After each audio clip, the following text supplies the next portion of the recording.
Blog Talk Radio.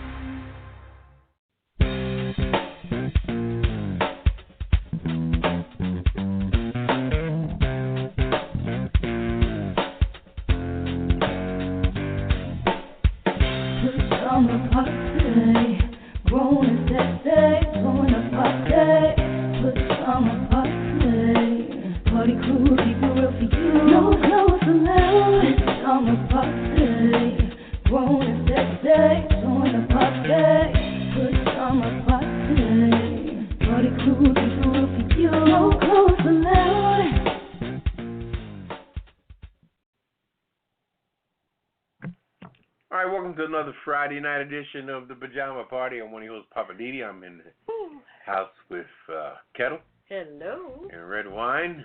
Bonsoir, jolly. All right. It's Friday night and the mood is right. We're going to keep it tight. This is the second Friday in 2020. 2020. Which is the new decade in the new millennium. Mm-hmm. So if somebody was born in the year 2000, 20 years old. Babies. Wow. Babies. Seemed like 2000 was just yesterday, right? Yep. Remember when the year 2000 just 2 days ago? Seemed like it. Everybody was just scrambling around trying to figure out what the hell computers was going to do. Yeah, it was that was 1999 is gone. All the computers are going to explode. Crash. Yeah, everybody had their conspiracy theories. It was called Y2K? Yeah, Y2K, that's right. And I'm telling you, they were making money off of it. Mm-hmm. Really? Telling people you need to buy this to protect your computer systems. You got to get this and get that and, whatever. Yeah. And next you know, it was 12 o'clock and it was 10 after and everything was... nothing exploded. Everybody was on pins and needles, I guess, waiting. They sure were. Nobody's head fell off. The traffic lights were still working. Yeah. Prince had that song out already, so he already had everybody in the church. He did that back in the 70s, right? That's been out for a minute. I have to look it up. 15, 20 years prior to 99. Yeah, I know it was at least a minimum of 10, but I think it was more than that. Mm-hmm. Yep. Look, we'll check it out, research and let you know. For sure. For sure. We got a Prince story anyway, my Hollywood wrap-up. We'll talk about that later. Okay. Yeah. My baby dad. Oh, Lord. Talk about your baby daddy. Much respect to my baby daddy. Rest in purple splendor. All right. Let's see. Are we going right into what are we doing? The rundown. It came out October 27th, 1982. Whoa. Wow. Yep. That man was ahead of his time. So how long do the math, Redwine? Let's see, 82 to 92, that's 10 years. Okay. And then 99, that's 17 years. Yeah. 17 Almost years. 20. All right. That's called being ahead of your time. I know. That's called having vision. Yeah. He had vision way past that. Mm-hmm. All right. Y'all ready to get up in this rundown? Hey, let's hit it. All right. What's going on tonight? January 10th, 2020, Pajama Party. Our hot topics tonight. The House passes measures seeking to limit Trump's military action. That's going to be interesting. Ukrainian jet crashes, kills all 176 passengers. And Prince Harry in crisis talks with Prince Charles. His inquisitive headlines, Macy's closing at least 15 stores in early 2020. Bill Cosby is citing Me Too bias, files new appeal. Also, a strange husband, ex-girlfriend, and lawyer accused in missing mom's death. Sexual assault on airlines are on the rise. And the FBI investigating drone swarms starting residents in 3 states. Also, what's popping with Poppa DD tonight? It's going to be a deep conversation with Mr. Poppa DD himself. Our weird news, mom takes a selfie instead of recording daughter's proposal. Also, 2 men accused of gluing winning numbers on lotto tickets. And a Nevada man ordered to move out of renovated mine shaft home. Okay? I'm just saying with Redwine, don't ruin the Super Bowl. I know that's right. 11 for the city with Poppa DD. My Hollywood wrap-up. We're going to talk about Prince, NAACP awards, and more. Cocktail of the week is the Jameson Ginger Sparkler. JGS. I like that. Come on now. Our kiss it list and the last word. Sit back, relax, get your favorite cocktail, and we'll be back with the hot topic. Hey, this is Poppa DD. Join me on Friday night live at the Pajama Party Adult Online Radio Talk Show. And don't miss my segment called Living for the City and What's Poppin'. Hey, and join me. This is Redwine with the long stem, and I've got the hot topics in my commentary called I'm Just Saying. And don't forget the cocktail of the week for me, Ketel with the yellow top. I got the Hollywood wrap up along with Weird News. And don't forget, we've got the kisser list. That's for the people who get on our last nerves and you want us to call them out. So join us on Blog Talk Radio for the Pajama Party. Every Friday night at 9 p.m. on the East Coast and 6 p.m. on the West Coast. Go to apajamaparty.com to listen online or follow us on Twitter at apajamaparty. Call us live, 914-803-4306. And don't forget to press 1. Now let's get back to the show. Hey, what happened to the snack tray or the bartender? Does he want to see my slippers? I'll call it room service.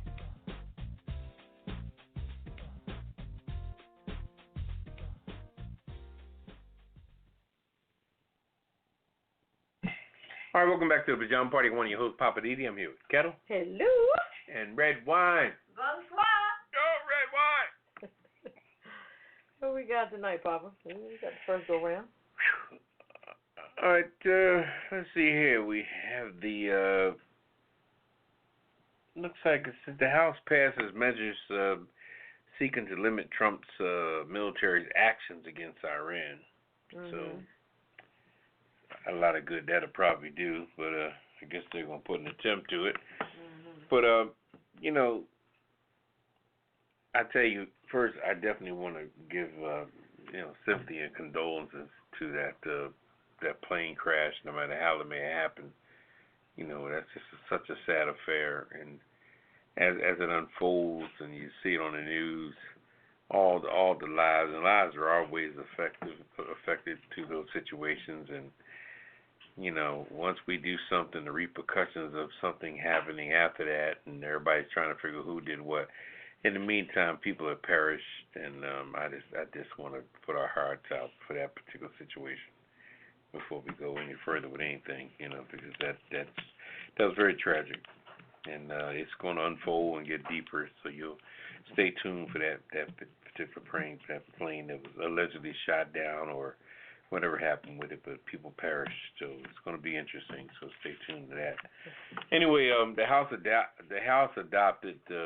of Congress adopted a war power resolution Thursday with the aim to limit President Donald J. Trump's military actions against Iran, because they knew he's acting buck wild these days. You know what I mean? He's living a life of don't do what I do what I say do kind of thing, and he's just being rambunctious and belligerent as he normally is. But when you are dealing with foreign countries and entities and things going on, you need to be a little more diplomatic. And I don't think that's even in his DNA. So they adopted a measure, and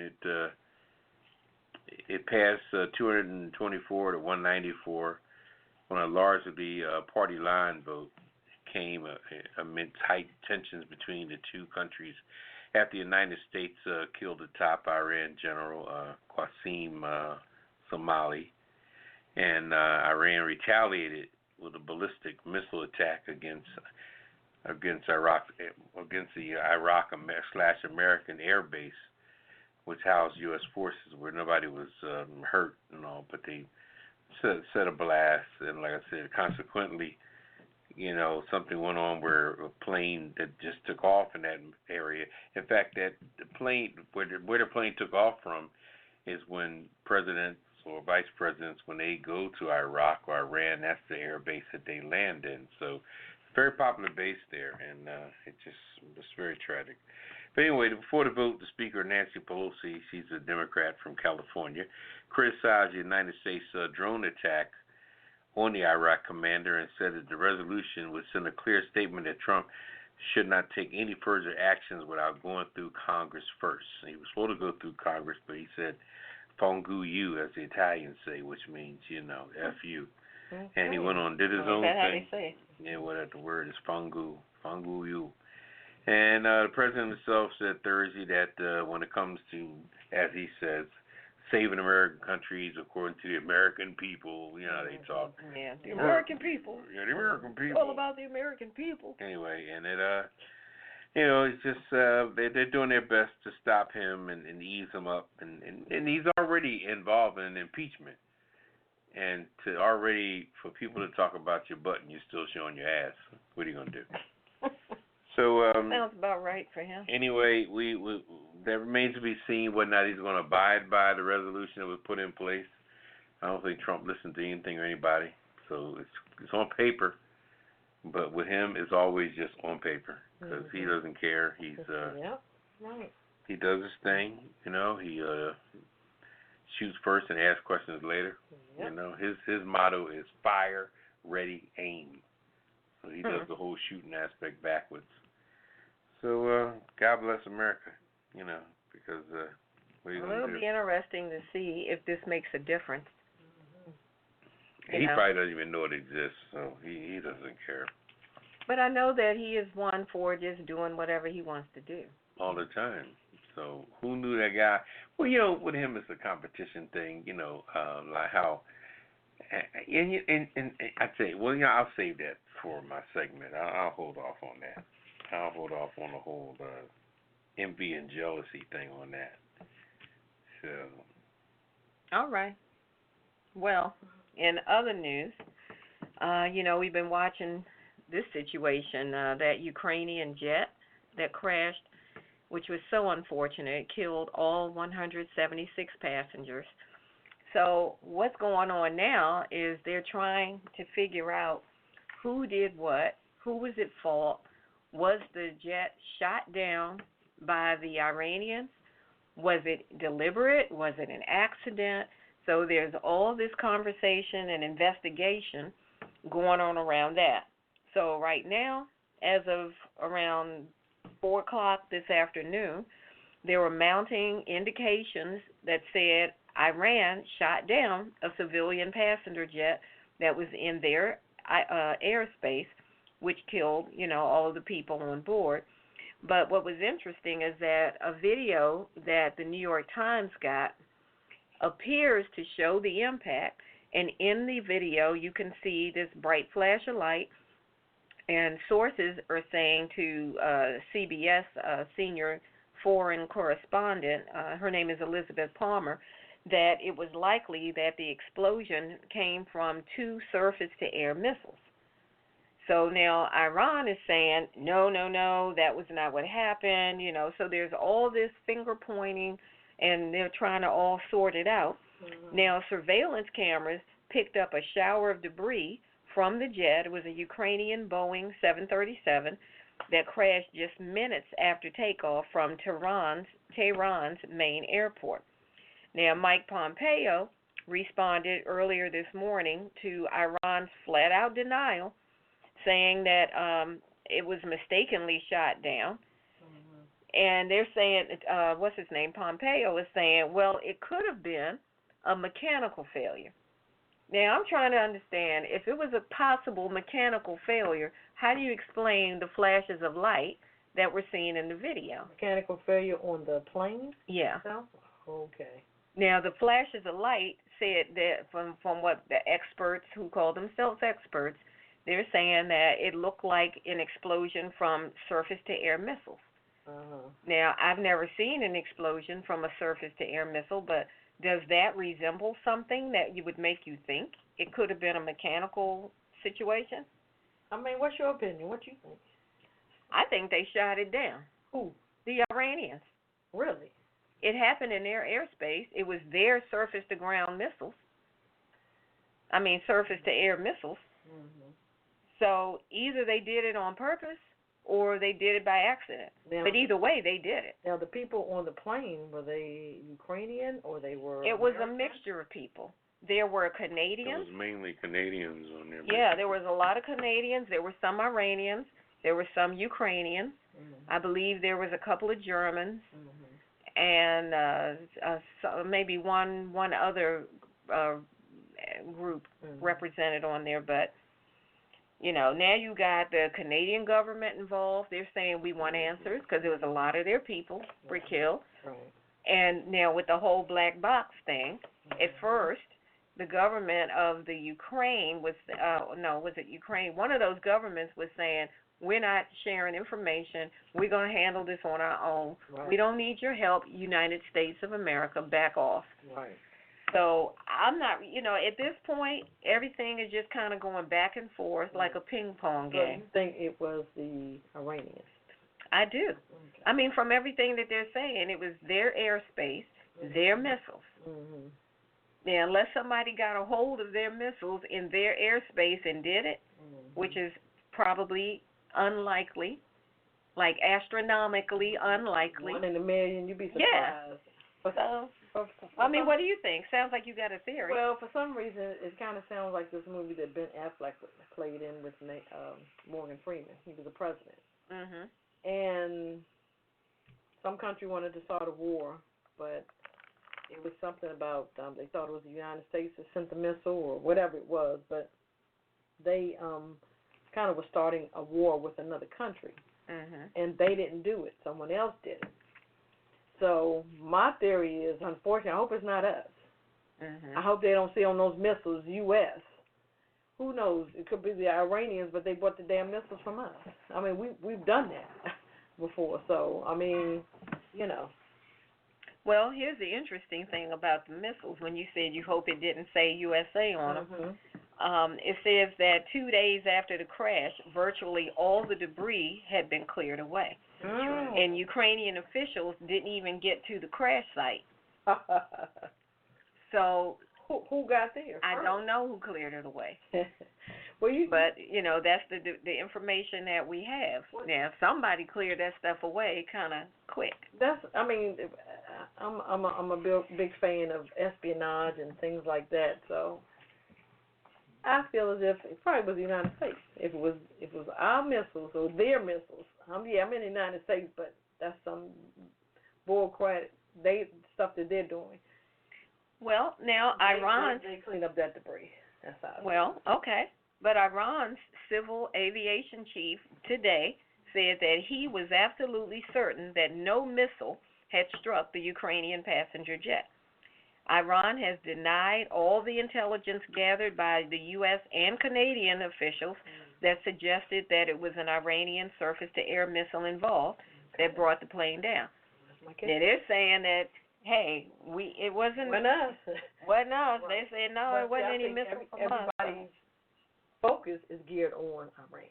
Mm-hmm. See what I'm saying? That's that movie that I'm talking about, Ben Affleck and Morgan Freeman. You quiet over there, Papa. What's going on with you? What's your theory? That's interesting, though.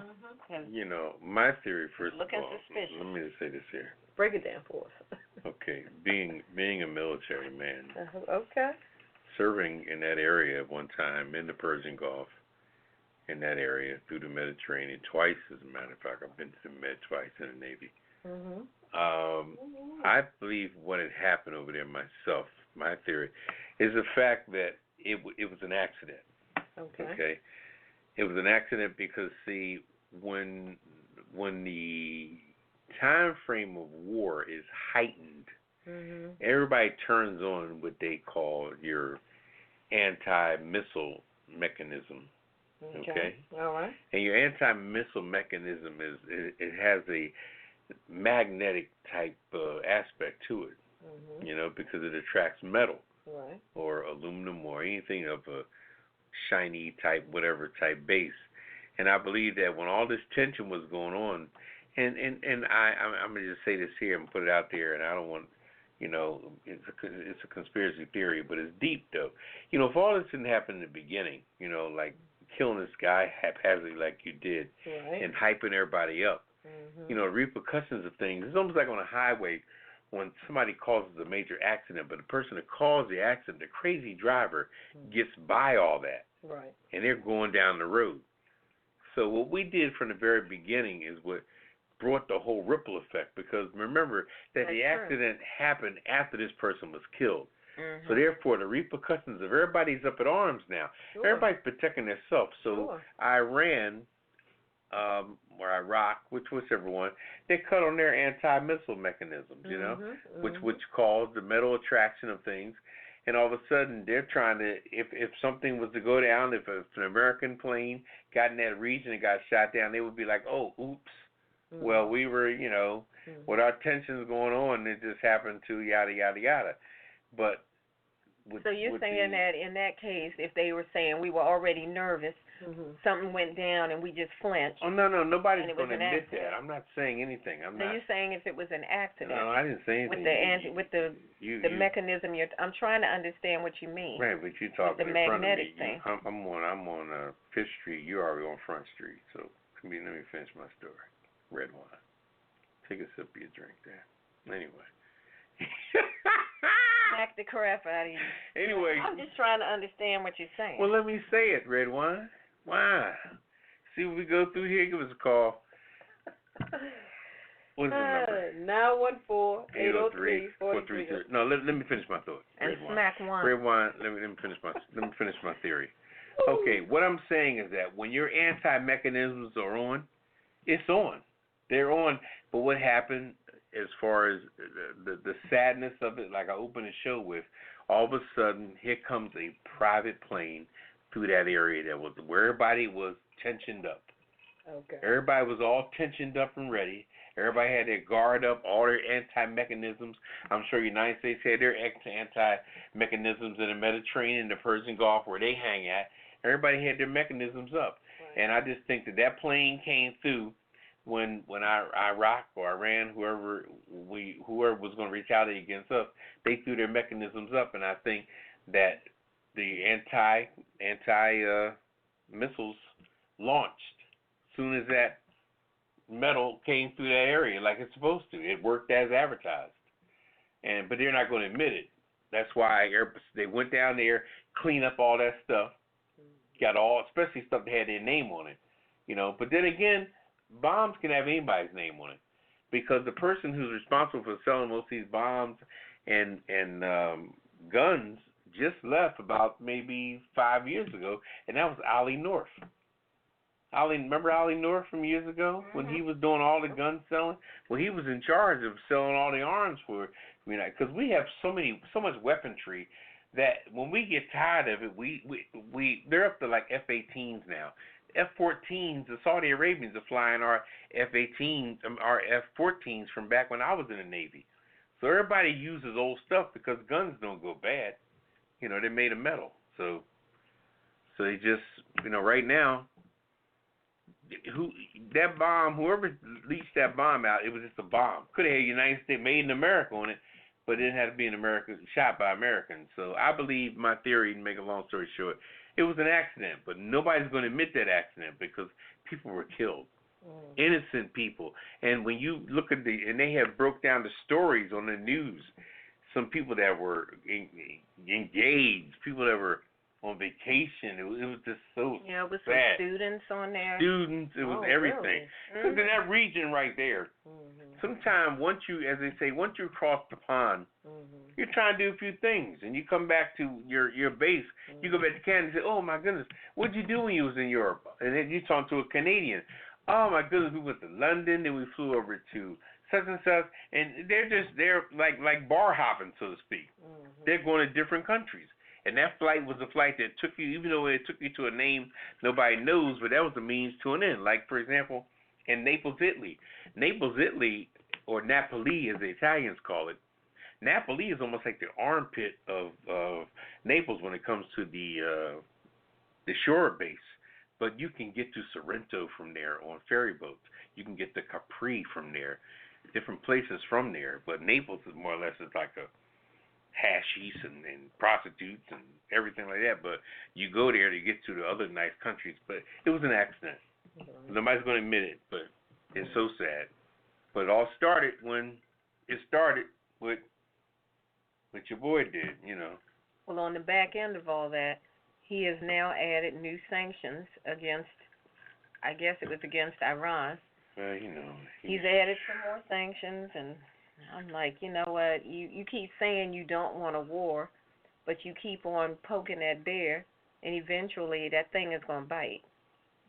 So All right. Yeah, If you guys got any questions or comments, please hit us up tonight. 914-803-4306. Press 1. Press 1 to get in the queue. All right. What else is in the headlines? Oh, wow. All right. Prince Harry in crisis. Talks with Prince Charles. Ooh, that's a hot In mess. London. Meghan, Duchess of Sussex, has flown back to Canada following the bombshell announcement that she and her husband, Prince Harry, are stepping back from royal duties. Bravo. Bravo. Renewed speculation that Canada may be their part-time home. Ah. An official at Buckingham Palace confirmed reports that Meghan has returned to Canada. Meanwhile, Prince Harry has stayed in Britain, where he is reportedly in deep discussions with his grandmother, Queen Elizabeth II, his father, Prince Charles, and his brother, Prince William. Yeah, I knew William would be up in future role. Who? You know who? William. I knew he was going to be up in Oh, sure. Boy, he think he's the Dalai Lama up in there. So Harry and Meghan may try to launch something in the model of the Obama Foundation. They got a lot of stuff going on. Also, Prince Charles, which is the Queen's eldest son, has signaled that he wants a slimmed-down monarchy. And Charles, nevertheless, wants to cut down on the number of working royals. Really. Expanding roles for William, who would focus on efforts domestically, and Harry, who would concentrate on members of Britain's Commonwealth of Nations. Interesting. So Harry and Meghan took to the palace by surprise with their decision to step back from royal duties. I mean, they are modern-day family. I mean, my thing is, I don't think so. I mean, it's nothing new. But for the quote-unquote royals, yeah, it is. They attempted to explain how they see their role on their new website, successroyal.com. They launched that on Wednesday. They said they wanted to continue to work with their charities, which focus on issues such as female empowerment and mental health, and would also seek to set up a new charitable entity. The Sussex said they would like to achieve financial independence, and while in the United Kingdom, they plan to live in Frogmore Cottage in Windsor. On the last point, they could decide to move to L.A., where Meghan was raised and where Mom lives. This last note, Canada is a member of the Commonwealth. Even though Prince Harry's grandmother is the head of state, he will see his grandmother's face every time he uses the Canadian money. That is so funny. Yeah. As a British citizen, Harry can stay in Canada for up to 6 months without a visa. But they may apply for work visas. Who knows? I mean, they have a lot of options. I mean, you know, they sound like they just want to move around and do their own thing. I don't blame them.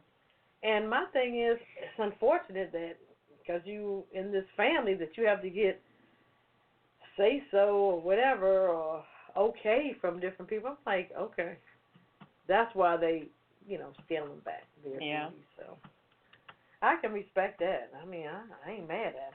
I think Harry is just looking out for Meghan I to believe make that. sure that she doesn't end up like his mother. Because the way those paparazzi hound folk and the way those publications in the UK have dogged her from day one. I agree. They have dogged her. I agree. She can't do anything right in their eyes. I know. No matter what. So why not just take yourself out the equation?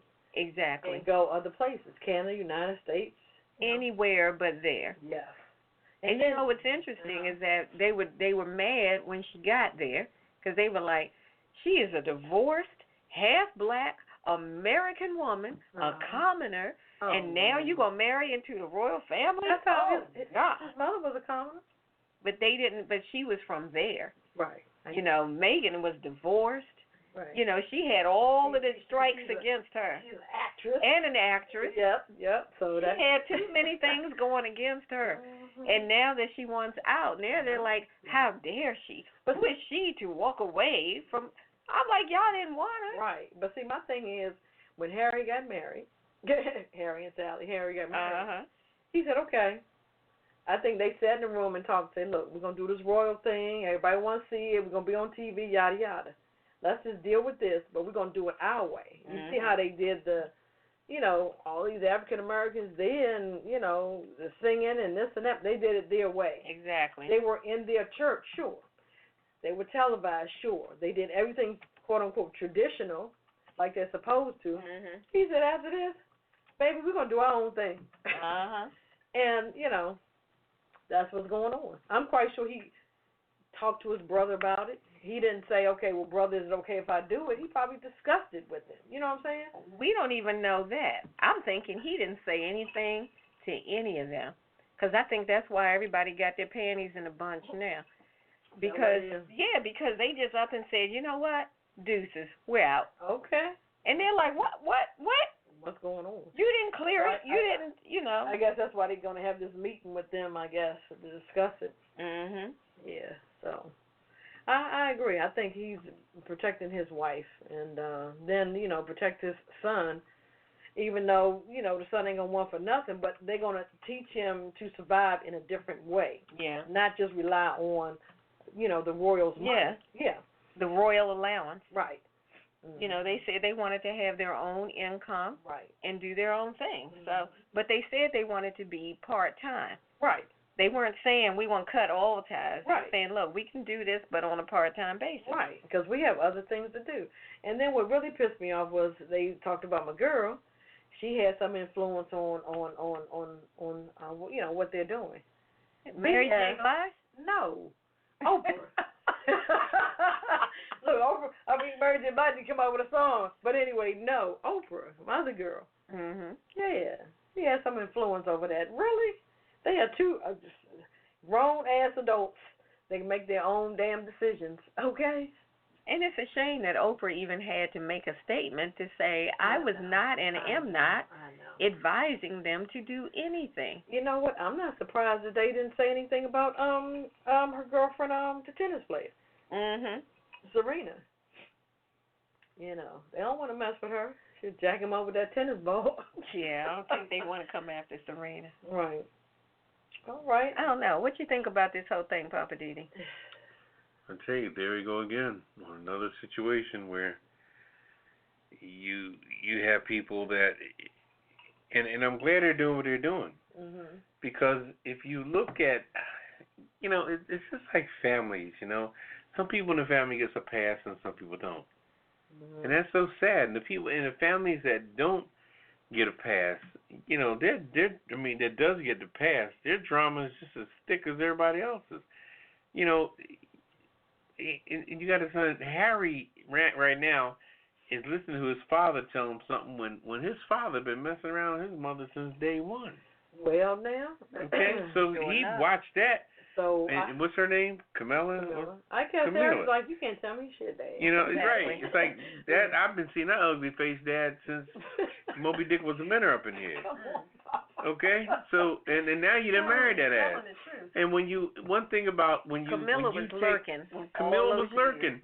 And see, one thing about your side piece, right? When you give only the person who's hitting the side piece can upgrade the side piece. Okay, so he upgraded the side piece from a chick on the side to his wife. Okay, he gave her the upgrade.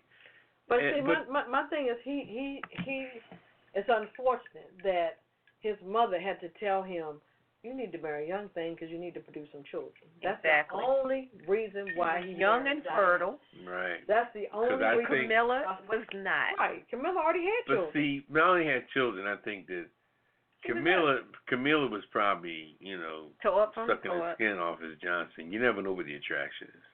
Okay. All I know all I'm saying is that, she was not of age. One thing you have to look at in everybody's family, we have two names that we look at. Okay.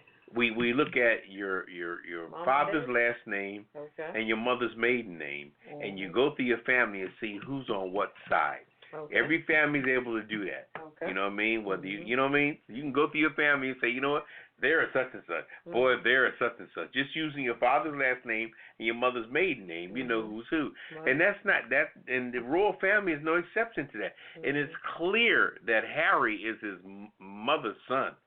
And William's over there. Look at William. He done bald and everything. Hell, he looks He horrible. like the daddy. He reminds you of Ron Howard. Is that his name? Remember? Well, the red hair. Yeah, exactly. So, Opie Cunningham. but see, and his wife, she done pumped what 4 babies out of her now? Was it 3 4? babies? They got at least 3. I think they got 3. But see, now those babies have been right, Kate. Now those babies have been cultivating grandma for the last how many years? And you know how grandkids can be. So now all of a sudden this baby comes along, and Kate is like she don't want the boundary around the queen. You see, the queen is the monarch, but see, we have to look at this aspect of it. What about Andrew? Andrew's the other son. We talking about Charles. We talking about William. We talking about what's the which boy's one name? is Andrew? That's the one Andrew, that was the running one that around was with running around with Epstein. Oh yeah. Getting his Johnson wax. He's one of the sons too, right? Yes, of course. Okay. That's Charles's brother. But they okay. That's Charles's brother. That's the son's uncle. That's the boy's uncle. The boy's Right, uncle. okay. That's Charles's brother, but nobody Andrew talks is about person him. non grata But after see, that but you have to understand that everybody has a position as far as where they land based on when they're born and their position, their military rank, and all. So Charles has been positioned because Charles is a military guy and all. I'm sure there's speculations, but now Andrew, he had another position where he could be like a sergeant of arms, but Andrew's been acting the fool lately, Right. and he's just been out there just being a complete freak. So they done buried him somewhere. You only hear from him, and that could be a distractor as well. Right. But now, what's they sees all that?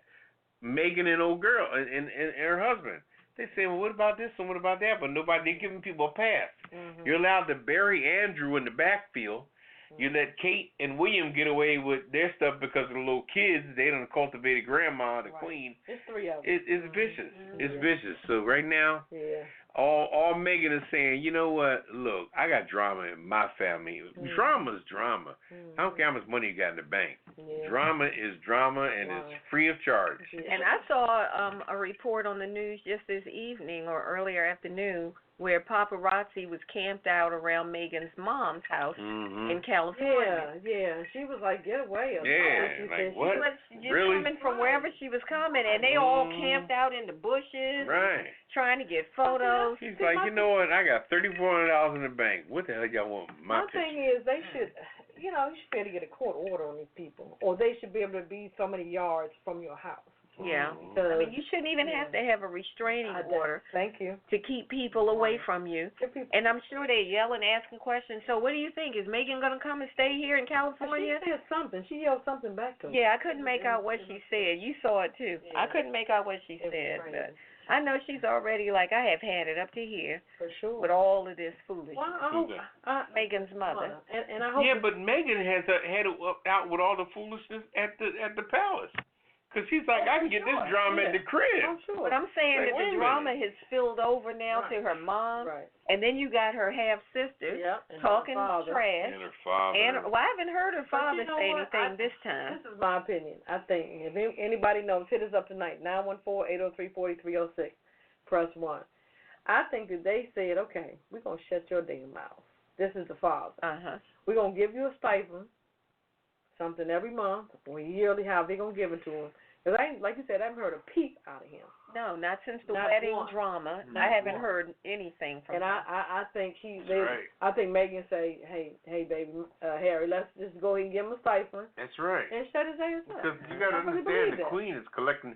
The queen is the landlord to about 65% of London. Half the buildings in the joint belong to them. Right. If They're your face collecting is money on some from money, everybody. you think you're not making money? Yeah, Come well, on you now. saw it in Coming to America, right? Exactly. Sure. And Yeah, that guy was kneeling down to her. But her half sister, I think she is just bitter Yeah. and upset because They need to Megan shut her up, too. did something with her life and is doing what she's doing, and she's still just there, wham, wham, You need wham. to go find you a royal prince. Yeah, But it's you like, know- you know, with But Andrew. you know what, though? there you go. You Yeah. need to go find you a royal and go But shut I up. think, though, as far as money is concerned and prestige and all the stuff that's laid out that you would never even imagine, the drama in Mega's family can't even come near the drama in the palace. Oh, I'm So sure. Megan's looking at it saying, y'all jokers. Man, she's saying, I thought my shit was bad. I know. Y'all tripping up in here, for real. For sure. And like I said, go back to Charles, because also remember, too, when Princess died in that tunnel like that and during that race, she was involved with her boyfriend who was Egyptian. Sure. And the queen hated that. Yeah, they didn't want that to happen because the rumor was she was pregnant, which I think she was. You think she was? Yes. What's that? But see, yeah, that's what they say. Yeah. But the queen hated that. Sure. But the queen would accept the fact that Charles was still pushing up on, what's her name? Camilla. Oh, Camilla. Ugmug, right. She Ugmug, was exactly. of European status. Of status. And maybe her right, family right. had a little something. That's what she wanted. You know, it was fine. So, Yeah. it's just like in any other family. There's always people in families that get a pass. But that is There's always people in families that get. So it that wasn't get just the wrapped. money. They just had a problem with the fact that he was a brown man. She loved him. She didn't care.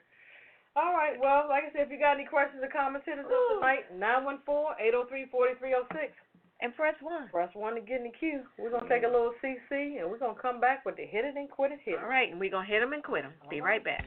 It's the Friday night adult talk show, The Pajama Party, on Blog Talk Radio, produced by DC Homegrown Entertainment. Visit us online at www.apajamaparty.com. Click the banner and you can join us online, or call us right now at 914-803-4306. The views and opinions expressed on this program are those of the Pajama Party Crew and you. So pick up the phone and call us now, 914-803-4306, and tell us what's on your mind. There's a big fluffy pillow reserved up front just for you at the Pajama Party.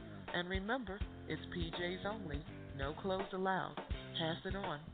Now let's get back to the Pajama Party Crew and more of the Pajama Party. That better not be my robe.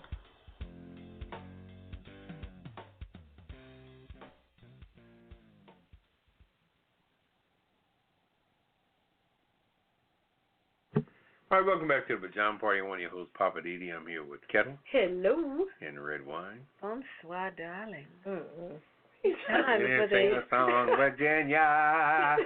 Time for the hit it headline. Virginia. I was trying to. Okay. And then I don't know, he started singing some. My memory. All right. Dixie melody. Yeah, see, anyway. He's gone down in the plantation somewhere. All right, we're going to hit him and quit him tonight. This next hit and quit is they talk about my pizza. Uh-oh, who's your piece? Macy's. Oh, my goodness. I thought you divorced them. Kind of, sort of. But they still my people. I still love them. Macy's closed at least 15 stores in the early part of 2020. In 2016, Macy's said it would close 100 stores after they reported 6 consecutive years of declining sales. Wow. Oh boy.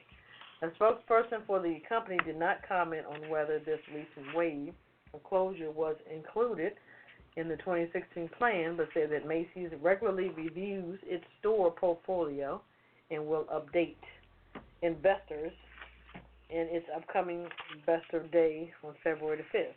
So we'll see, I guess. So the stores included are Macon County, Georgia, Salisbury, Maryland, it's closed. Never heard of Nittany Mall. State College in PA, Harrisburg, PA, Goodersville, Tennessee, Meriden, Connecticut, Illinois, Kentucky, Ohio, about 3 in Ohio, and 1 in Washington, Walla Walla, Washington. Some interesting city names. Owensboro, Kentucky, but that's a lot of stores, 3 stores in Ohio. But Salisbury, Maryland, that's not far from here, so Oh, well. we're going to feel the punch. Route 13. Is that what it is? Yeah. Okay. Oh, well. Road through the many day going to Norfolk. So I'm quite sure they're going to have, I don't know if they're going to have, closing soon or exactly what. And they're not going to have any big sales. They're going to ship all that stuff to the ones that are staying open. Ooh, okay. red wine. Oh, you got an insight, huh? Know the deal. I thought Macy's was Ketel's boy. You know, they put those big signs up talking about big price markdowns, but you know the deal While they on loading that. that stuff in a truck Bait and and switch. taking it over to They're like, come on, everything is 70% off. Just like after you marked it up 85%. Just like the Kmart's. I thought they had really gone, but Kmart. the one not too far from here in D.C., they're closing in February. So. Yeah, they've been closing for like 2 years now. Well, the official is in February. Okay. All right. What's up next? Bill Cosby. Oh. Back in the news? How about that? Wow. What's old Bill up to? All right. Bill Cosby is citing the hashtag #MeToo bias. He files a new appeal. It says, in a filing of more than 40 pages, his lawyer petitioned the Pennsylvania State Supreme Court to review last month's unanimous decision by a panel of judges in the lower state Supreme Court to uphold his conviction in the drugging and sexual assault of Andrea Comstead at his home outside of Philadelphia in 2004. All right. His lawyer said that the panel was urged and supported the trial judge's decision on a number of issues, including allowing testimony from 5 other accusers. He's feeling like, they weren't there when it went down, so, he's just trying to justify it, narrow it down, or what have you, They said that Mr. Cosby, 82, had also been denied a fair trial when the case was allowed to go ahead, even after a former district attorney had given what he said was a binding assurance that Mr. Cosby could not be charged in the case and that the case would be sealed.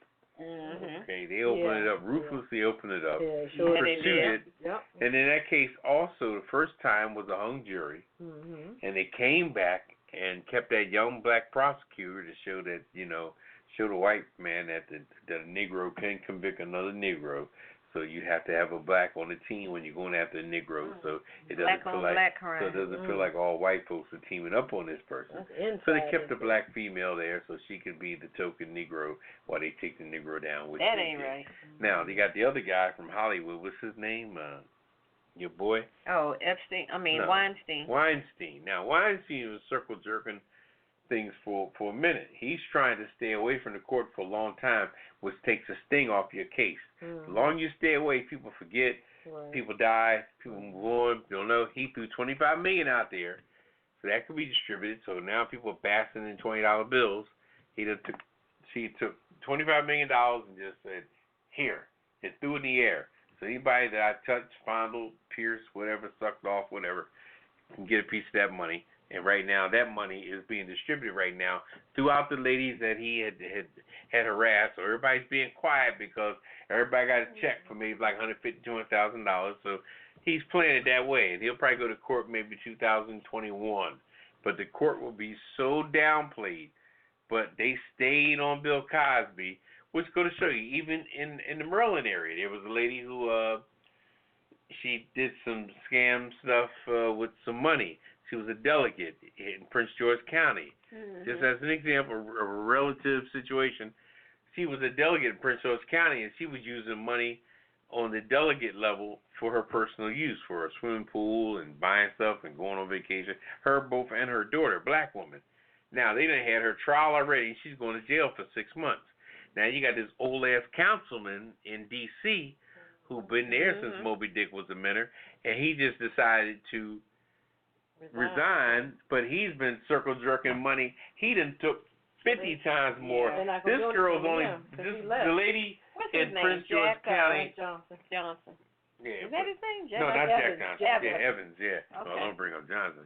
Anyway, but all I'm saying is that when it comes to crime amongst people of color, it's swift and convictions fall quick and early. But this guy in D.C., this councilman, just like Weinstein, he been circle jerking that situation for how long now? So you're saying that Bill Cosby, his defense what I'm is saying trying is to that come up with the Bill Cosby's trying to he's trying to say that the Me Too movement now is like a situation where, is it he's saying it biased the case.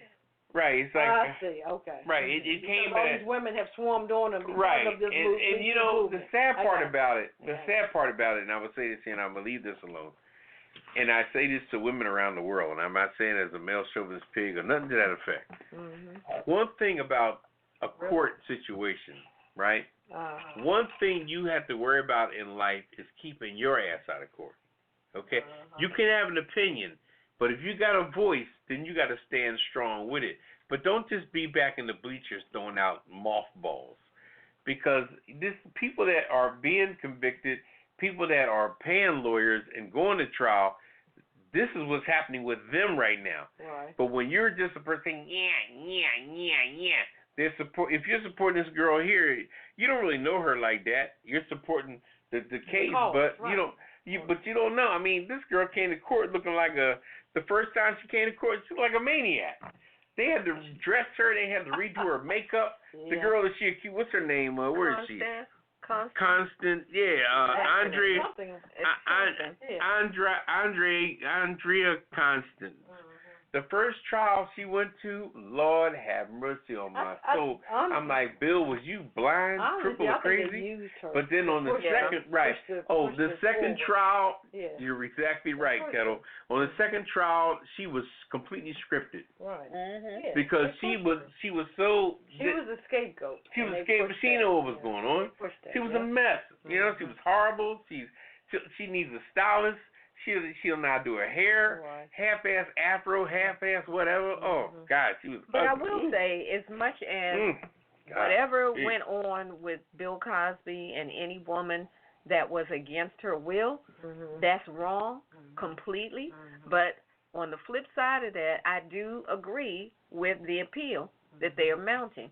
I do think that the whole #MeToo movement has tainted his case and potentially others that have come along since then. Now, are they going to use that on Weinstein? I don't know. Yeah, should be interesting. I don't know. But I do think it has made a difference because it's very different when you just have several females saying you did this and that against my will. But then when you get a national and international movement saying me too, me too, hey, me too, and now all these people are saying me so too, many people, fist in the air, and now he becomes, and anybody else becomes the sacrificial lamb at the altar of me too, and that's not right either. Right. I mean, if you did it, fine. Civil rights are being violated. Right. I'm just saying if you did it, fine. You should go down for the crime that you actually committed. But for these other folks, what's the person that's actually accusing you? But that's what I'm saying. First of all, the peanut gallery. You should pay for whatever you actually did. The peanut gallery did not have to pay for a lawyer. They're not upfront with the situation, so it's not their trial. And if you listen to them, then that's not fair to anybody who's going to trial for anything else. Because you're innocent until proven guilty. You're not. When they unsealed that case, that was problem number one. Yep. Exactly. But you can't spit seal an envelope and then say, oh, it was really sealed. That's not right. Well, let me say this here. Let's just keep it interesting. And out there, if you want to give us a call, please. If you're on the line already, press 1 and comment if you want to, because this is going to get deep. What's the number? Because it's 914-803-4306. Right. If you're already on the line, press 1. Because I'm gonna tell you, sometimes you never know the silent people that are egging it on. I think personally, in my opinion, another conspiracy theory is that Bill Cosby had to be taken down by other people that had a means to their own richness. I'm talking people like anybody that was trying to make money on residuals and reruns and things like that. The boy who ran the what's that show? That comedy show that white folks watched back in the day all the time. Seinfeld. Okay. Everybody. Bill Cosby had a huge stake in NBC. Excuse me. But somebody had to pull his stake out of the ground. Seinfeld. What's that boy's name? Larry David. Yeah. Curb Your Enthusiasm. All these people was influential. Right. And they could have called. He could have been messing up their residual income because they tried to pull them back. And Bill Cosby was in the front, like you were saying. That's right. Bill Cosby was in the front, and now Look at the people who aren't getting royalties because the Cosby Show's not reruns aren't being seen. It's seen because now everybody because TV1 would have right. TV, but that's good. But that's good. But TV1 has a smaller viewership than some of the other networks. Is shown on like 6 run. different channels. And every time it's being shown, the people that's in those things are receiving. You know, the viciousness of life, and we have to understand in life that we live and we die. And you really can't be too ruthless in life because let he without sin cast the first stone. And you really can't be too ruthless because ruthlessness will take you down because it takes major energy to stay ruthless. Sure. I even on my own job, when I go to work every day and someone comes in there with a crappy attitude every day, I'd be like saying, damn, what's going on in that person's life? That's true. I'm like, why are you evil every day? You can't be. Something's going on. But then when you confront them, you know, me and my wife are going through some shit. Well, why that make you have to come and mess with my money? Right. Yep. What does you and your wife's issues have to do? You know, I mean, she knew you had 3 inches of white steel between your legs when she met you. So what makes you think? I'm just saying. Anyway, I'm just saying. No, I'm making jokes. I'm making jokes. But I follow what you're saying. You know, it's so sad. But getting back on the Bill Cosby thing just for a minute, it's so sad that Bill Cosby, Mike Tyson, Michael Vick, countless Ray Charles, James Brown. These are black men that went to jail just like they were regular citizens. There was nothing, and you got people that, I'm going to tell you, I'm going to lay one on you and I'm going to leave this alone. Kelsey Graham. What's that his name? Kelsey Grammer. Kelsey Grammer.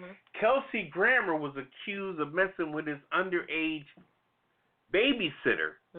But that happened while Mike Tyson was being convicted of the rape charge, so it got less play. So he paid off the family and everything while Mike Tyson's situation was more grandiose, and it went away. Right. Just so you know. It is what it is sometimes. But you got 8, 9 black men that went to jail like they're regular citizens walking down Broad Street. Okay. So anyway, I'm going to leave that alone. I'm leaving All right. A whole other show. Well, I'm going to quickly hit this one this is the one about the woman in Connecticut, the mother of 5 who disappeared. And they still haven't found her body. But what happened this week, nearly 8 months after this woman disappeared, her name is Jennifer Dulos. Investigators have accused her estranged husband of killing her, and his ex-girlfriend and his former attorney are now part of the conspiracy of the whole thing, of this woman's murder. The estranged husband's name is Fotis. I guess that's how you pronounce that. Fotis. I'm going to call him Fotis. Fotis Dulos, who's the estranged husband, was arraigned in court Wednesday of this week on charges of murder, felony murder, and kidnapping. His ex-girlfriend, I guess they fell out now, Michelle Triconis, as well as his friend and former attorney, Kent Mawini. I say Mawini. All of them were arraigned on charges of conspiracy to commit murder. Now, Dulos first appeared in court on Wednesday and got a bond set at $6 million. He was ordered to have no contact with his 5 children, his mother-in-law, or the children's nanny. And Triconis, the ex-girlfriend, her bond was set at $1.5 million. And the lawyer, Mawini, his bond was set at $2 million. Now, the husband and the girlfriend, or ex-girlfriend, were previously arrested on suspicion of tampering of evidence, and in the woman's disappearance, and then they pleaded not guilty. Now, that happened back in September. They pleaded not guilty, but then, and this had to do with evidence that they found a blood-like substance on the ex-girlfriend's truck that they found when the woman had disappeared. They found financial records that showed that the husband was $7 million in debt. Jesus. I'm like, what were you doing, bro? The business or something? No, it didn't say. He was in $7 million of debt. What's his name? His name is Fotis Dulos, Fotis Lord. Doulos, Dulos. Sounds like Greek names. Forrest But Bueller. anyway, he was $7 million in debt, and that included about $4.5 million in various lines of credit. So he got lines of credit, credit cards, all of this going on, and ain't paying anybody. Lord Jesus. Now, the lawyer, who was also a friend of his lawyer friend, Mawini, he allegedly was there at a meeting between the ex-girlfriend and the husband on the day that the wife was last seen, and that was in May of 2019. Now, during this second interview with Mawini, the lawyer, he told police he had suffered a concussion on the day that Doulos was reported missing and had no memory. Oh, really? Had no memory. Oh, my Of God. this meeting with him, with the husband and the girlfriend. He said, well, I had a concussion that day because I fell and hit my head. Did you go to the doctor, hospital? See, that's a good question. He going to tell the police that I had a concussion, that day, so I really don't have any memory. Have they found this woman's body? And They still haven't found her body.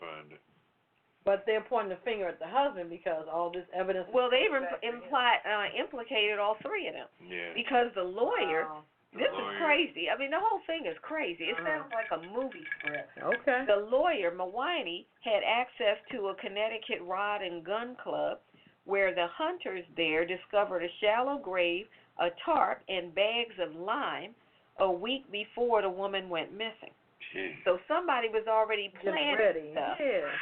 Okay. Oh, yeah, Now, you go to Walmart tapes. this is crazy. Now, check this out. Mawini originally found the land to help secure the gun club up there in Connecticut where the hunters found the grave, but he was no longer a member. So according to the hunters, Mawini asked one of them back in March or April if he could get back onto the club property. The hunters said, yeah, sure, I'll tell you where the key is hidden. Right. You can go get the key.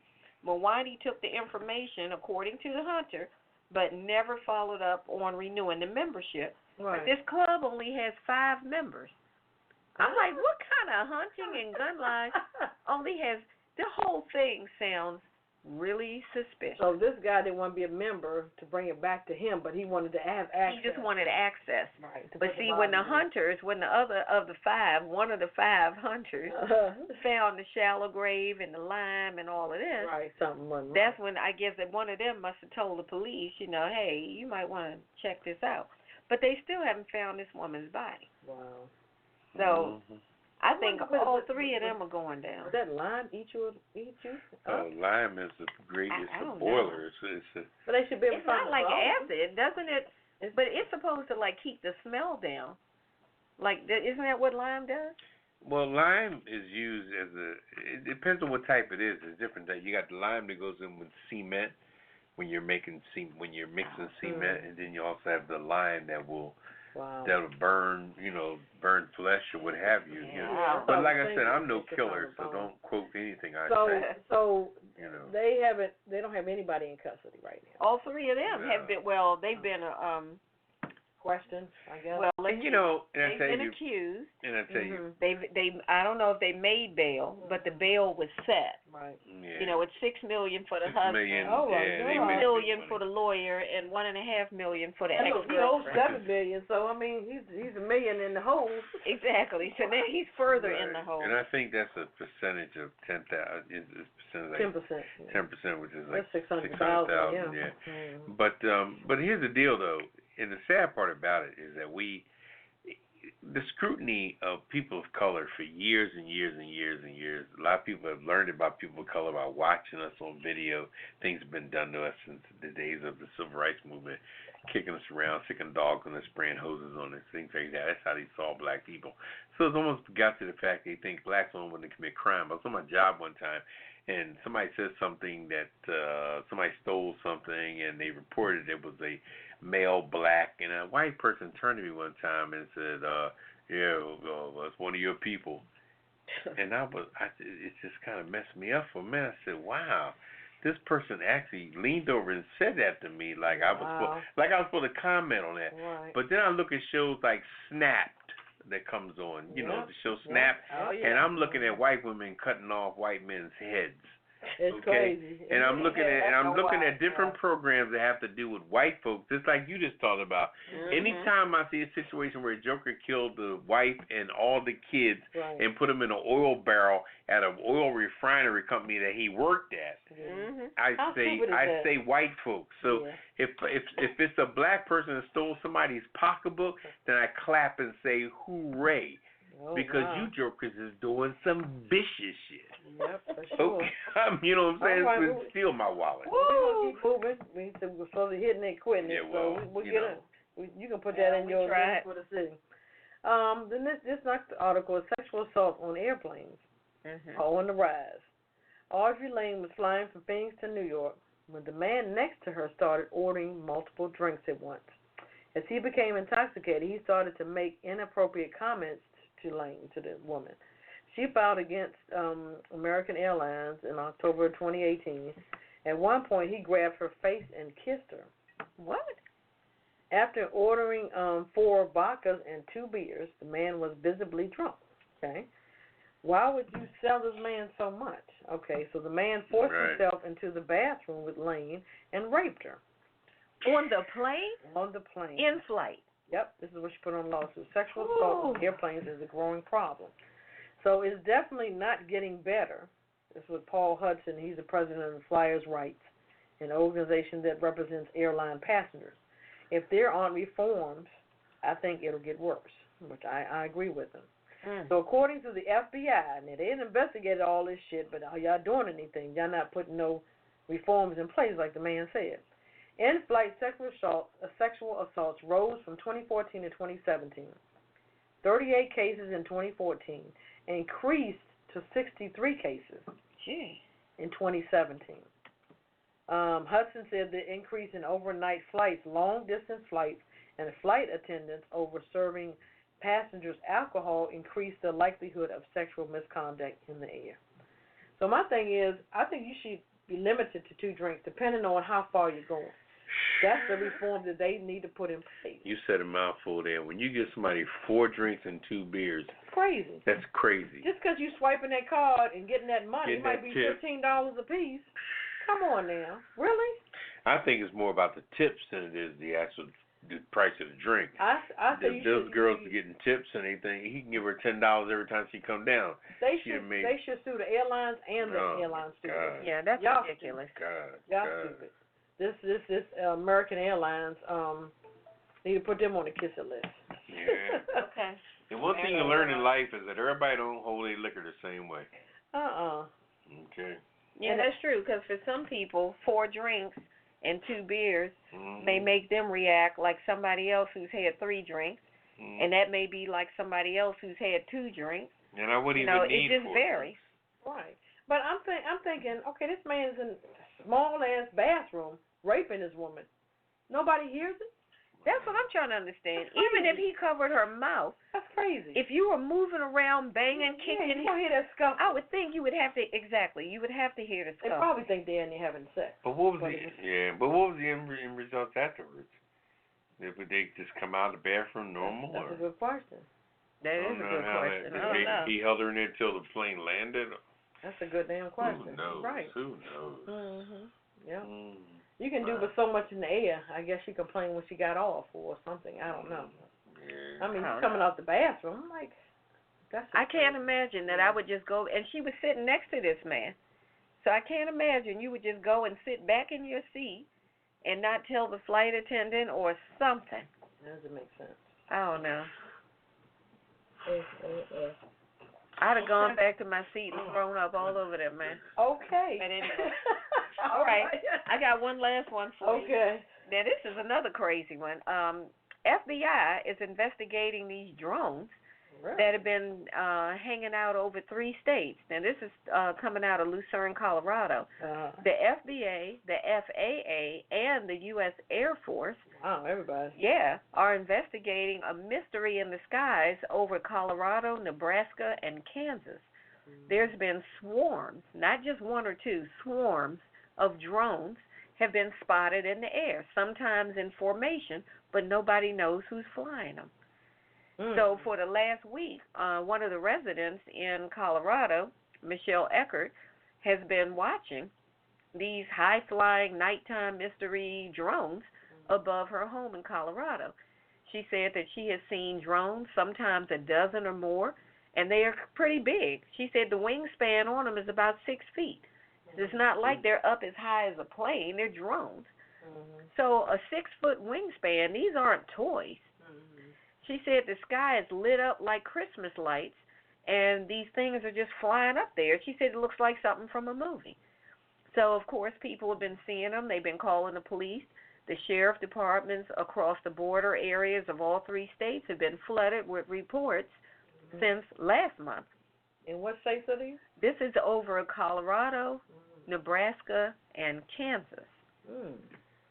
So the sheriff in Colorado said he thinks whoever's responsible for it is going to have some answering to do to the general public because nobody's been able to come up with who's behind this. Interesting. So on Monday of this week, dozens of agencies got together and established a task force with the FBI, the FAA, and the Air Force, but they still don't have an answer. So the military and all the local companies that they questioned have all denied responsibility. So the military said it's not us, and the local company said it's not us. So CBS News went out there and stayed out there with this lady, Miss Eckert, until the sun set and it started getting dark. And they watched them, and you saw the sky lighting up with the drones. They're up there just hovering around. Why did they have anything like a message or anything like, or something they dropping or something, you know? They're just up there. I watched that video. They're just up there. Interesting. They're freaking people out. I don't know if it's some alien stuff or if this is somebody just messing with people's heads. Probably so, yeah. But for that type of drone, it would have to be somebody who's got some money. Because these are not some little, Amazon.com kind of drones. So they're just saying, like, they still don't have an answer. It's a mystery. Just I don't like know. the Roswell thing. Yes, it's really spooking people. Yeah. Because they're saying, now some of the residents were saying that they were going to get their guns out and start shooting them down. Well, they shoot one down, they can get it and see what's going on. Well, the police and the sheriffs and stuff are telling people, advising them not to do that. And I'm thinking, well, if it's not the military and there's nobody local, who do you care if somebody's offended? My only concern would be if it is something that is not from this world, you might not want to piss them off. Well, now. I don't know. What you think, Papa? Right. If it's some alien stuff, I don't think you want to start shooting them. Right, just checking us out. Here they are. See what's going on down here. I don't know. Different thing in this world. Well, the police said that they did say something about they were looking for one of those big trucks. Like the kind that don't have windows, those big ones. They said they were looking for it, one of those, or a truck that might have like a big antenna, something that could be associated with controlling those. Right. So if anybody sees anything like that between those 3 states, you need to call the police. It would be curious to find out what is in those 3 states. Like, is it desert land? What is it? Are they surveying the land or something like that? It could be like a company surveying that land, interested in the land, and then that's the way they're doing it. It just sounds like it's somebody Colorado, private. Nebraska, and Kansas. It just sounds like somebody's private, just scoping out the land. But you would think they would inform somebody, But you don't think it's E.T.? Nah. Okay. I don't think it's E.T. But if you give us a call, if you think it's E.T. or whoever, Yeah. What do y'all think it is? 803-4306 and press 1. All right. So we'll take a quick break, and we're coming back with Poppa DD and what's popping on the Pajama Party Show. Be right back. It's another Friday night at the Pajama Party Show, and we're here with our PJs on because we don't allow clothes in here. If you enjoyed the Pajama Party Show, why not invite a friend or tell a neighbor to tune in right now? Go ahead and text them. I'll wait. Tell them to call us right now at 914-803-4306. And if they want to join in on the conversation, tell them to press 1 so that we'll know they have something to say. We'd love to meet your neighbors, friends, and relatives, so send them a text, email them, or call them up and tell them to join us for the Pajama Party live on Blog Talk Radio. The more the merrier.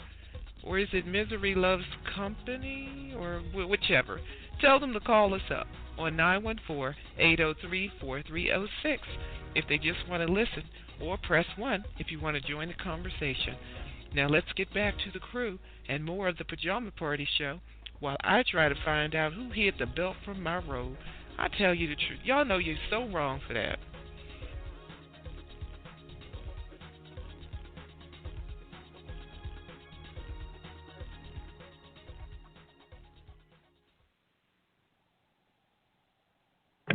All right, welcome back to the Pajama Party. I'm one of your hosts, Poppa DD. I'm here with Ketel. Hello. And Redwine. Bonsoir, darling. Okay. How you doing, Redwine? You okay? I'm good. All right, I'm about to do my segment of What's Poppin'. Can I get some background music, Redwine? You got it. See, he trying to dog me. Go and do your thing, Poppa DD. All right, you know what? It's a lot of things you could talk about today. But let's talk about one thing in particular. Let's talk football for a minute. And when I talk football, I'm not talking about football as a game. Let's talk about the racial crap that surrounds it, okay? Now, football is an entity of majority of, let's say, 85% black males. Black, B-L-C-K with a capital B. All right? Now, you had a gentleman who was protesting for equal rights in the world named Colin Kaepernick. Now, Colin Kaepernick was doing his thing, and he was kneeling during the national anthem. Mind you, a national anthem is really never seen anyway, in most cases, okay? But then, when the brothers started kneeling, I guess somebody told somebody that that's good TV, so let's show it. Other than that, now that it's over, the NFL is back to showing F-150 commercials, or Infinity commercials, or Range Rover commercials during the damn kickoff, okay? Usually when you turn a football game on at 1 o'clock, you're expecting to see a national. There's no national anthem. What it is there's a progressive insurance commercial.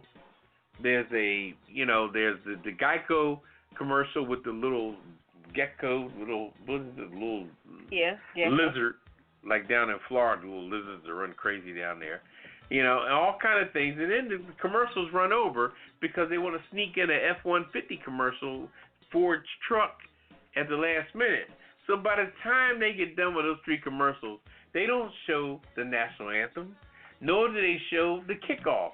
When the game comes on at 1:07, the kickoff was already kicked. The team's at the 20-yard line about to hike the ball after the kick went off. So what's the point? Why did you put the brothers on blast like that when you guys know y'all rather get advertised money anyway? You only show that stuff on TV because it was good TV at the time. Donald Trump hijacked it, so you figured you put on there so the news, everybody could just be boom, boom, boom kind of thing. But it was crap. Now, let's get back to this. I'm going to end it with this here. I am a Philadelphia Eagles fan, okay? Born and raised in Philadelphia, straight up Eagles fan. Eagles pissed me off last week. They made it to the playoffs because they beat the Dallas Cowboys to the punch and got in the playoffs on the first round as a wild card team. But being they won the division, the game was held in Philadelphia. Now, our main quarterback, Carson Wentz, got hurt. He had to go out the game. Now, the only backup quarterback that we had was an old 40-year-old guy that had been in the league for 15 years. He was old, he was pale white, and he was slow as hell, okay? The Seattle Seahawks defensive line tackled his ass every time he got the ball. We were down by 8 points in the fourth quarter with 3 minutes left. He tried to scramble. They tackled his ass with the quickness. We ended up losing the game. Now, why the hell are we sitting on a 40-year-old backup guy, and that was all we had when our main quarterback went out, and you wouldn't even let Kaepernick get back in the NFL? He's 32 years old, in shape, can throw the ball about 60 yards, and he can scramble his ass off. But you won't let him play. But we, as the Philadelphia Eagles, had to watch last weekend a 40-year-old pale-ass white guy that ran like step and fetch it. He had nothing going on. He messed us up and he lost the game. It's crazy. And then you got Antonio Brown and Josh Gordon. Antonio Brown is that maniac that came from the Steelers. He went to one team, then he went to another team, and now they're trying to give him another opportunity to come back next year, which goes to show you that they will accept black people that will cause a cancer in your locker room like Antonio Brown or Josh Gordon, who played for the New England Patriots, who got kicked out of football again on drug charges. Either he can't stop doing coke or weed. I don't know which one he can't stop doing. Okay, but Josh Gordon gets kicked out every 2 weeks, and they keep bringing him back, which goes to show me that the white man will accept you if you're doing drugs or if you're a cancer to the locker room, but if you kneeling for civil rights, you ain't got a snowball chance in hell. Ain't that some shit? And that's all I want to say. Anyway. Okay? So that's 3 shades of black for you. Okay. We can do this and we can do that, but we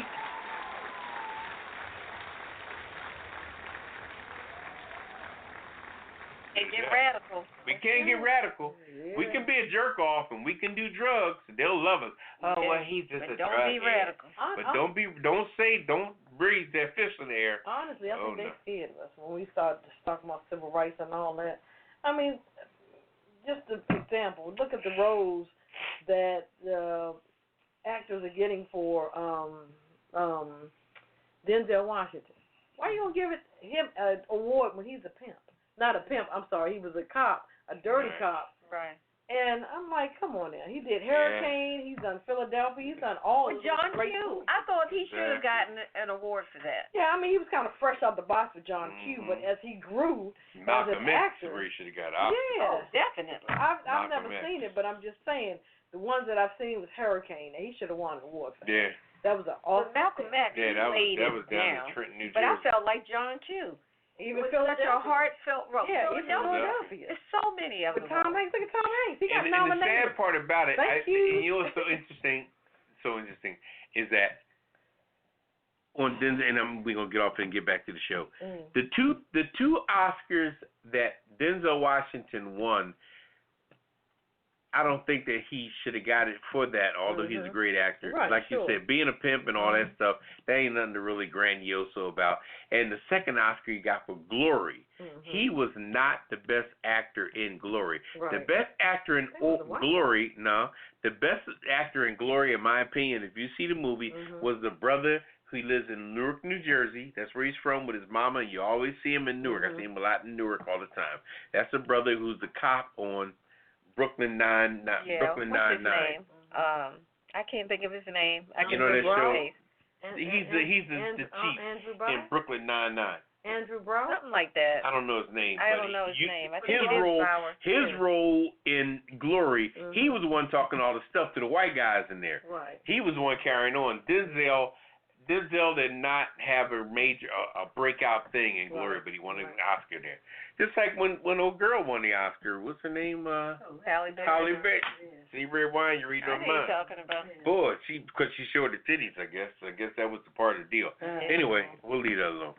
Let's get back to All right. We're going to lighten it up a little lighten bit. up a little bit, yeah. All right. Well, let's go to the weird news. They think I'm radical. Anyway, like Kaepernick.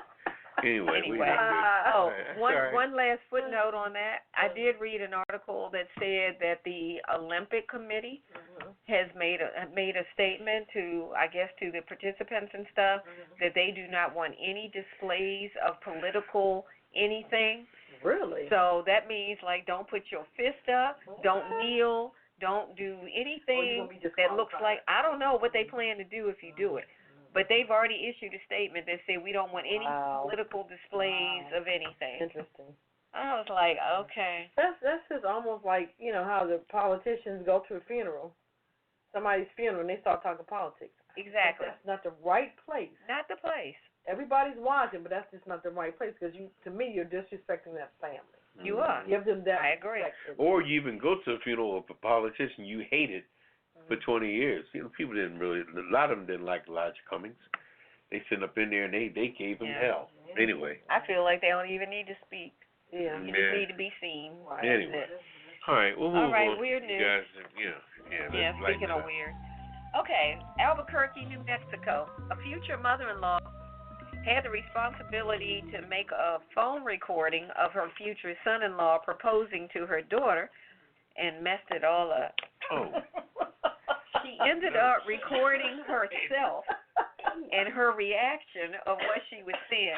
She had the thing all backwards, so she ended up taking a selfie while she's supposed to be recording the proposal. She jacked it up. She said somehow she took a selfie of herself watching the proposal. Oh, my God. He did capture the moment that he popped the question by the penguin exhibit in Albuquerque Biopark. But, I mean, it was her reaction. It wasn't the actual. The couple said the selfie video made the proposal even more memorable because when people asked about it, she said, the bride-to-be said, I felt like it's kind of like our relationship. It's something wacky and random. So she said it was the perfect start to their relationship. And then the mother said she admitted she's not very good at photography. Okay. Yeah, clearly. Yeah. Was this the mother, the bride, or the groom? This was the future mother-in-law. So it was a bride. So this is the mother. The bride. Yeah, recording her future son-in-law. So this was the mother of the bride, right? Okay, the apple don't fall far from the tree. I tell you. We'll put that on the kitchen list then. Yeah. What's her name? They didn't give her name. Okay. She didn't want to give her name. No, she didn't give her name. Mother of the bride and can't take a picture. Photo up. Okay. Oh, wait, I'm sorry. I do have her name. Susan Greco. Griego. Grigio? Susan Grigio. That's her name. All right. Well, I have something out of Las Vegas. All right, start over. Rewind. Put the glass in. Okay. Who, mine? About a man. I didn't do it. About a man who has lived in an abandoned mine shaft for 7 years has been given 30-day notice to vacate the premises. Wow. This is where he lives. In a mine shaft? Yep, it's an underground home. Boulder City Police delivered the eviction notice to Richard Roman on the 19th of December. Just before Christmas. Wow.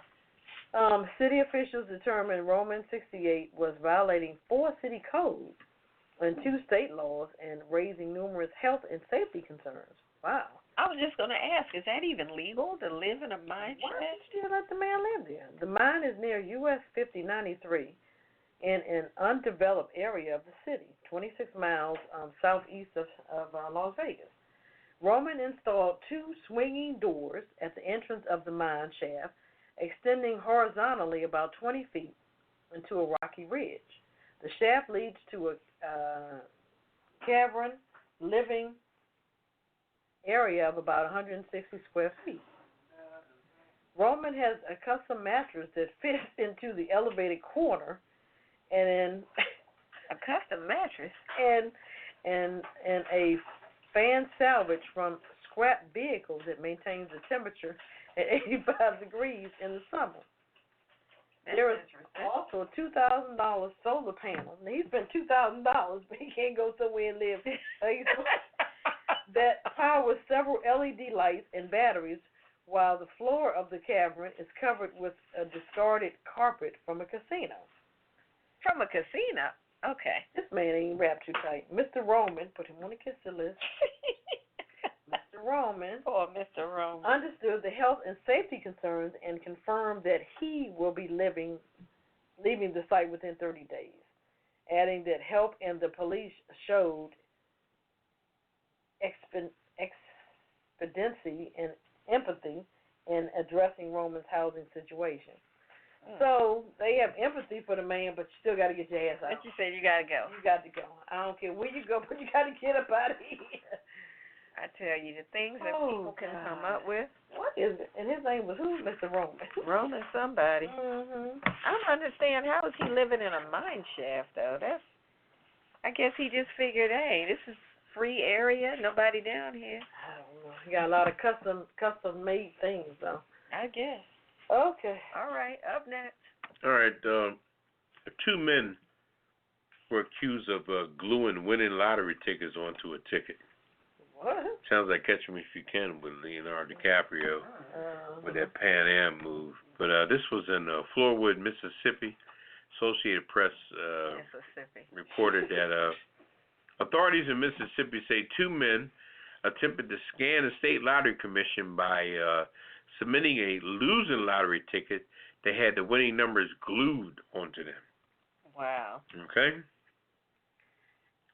Otis Lotham, 47, and Russell Sparks, 48, were arrested Monday and charged with offenses including confidentiality, things of this nature, over $1,000. Once you do some confidential, over $1,000 when you go with grand larceny. State Lottery Commission called the Fernwood police about the fake ticket earlier that morning. Sergeant Adam Nelson said that officers were told that the suspects presented a altered $100,000 ticket. Hey. And appeared to have the winning numbers glued on it. Okay, the men, both of Columbus, were set to appeal in court, Superior Court Tuesday. It was unclear whether or not they have lawyers or not, and the case is still out there. So, that's about as dumb as hell.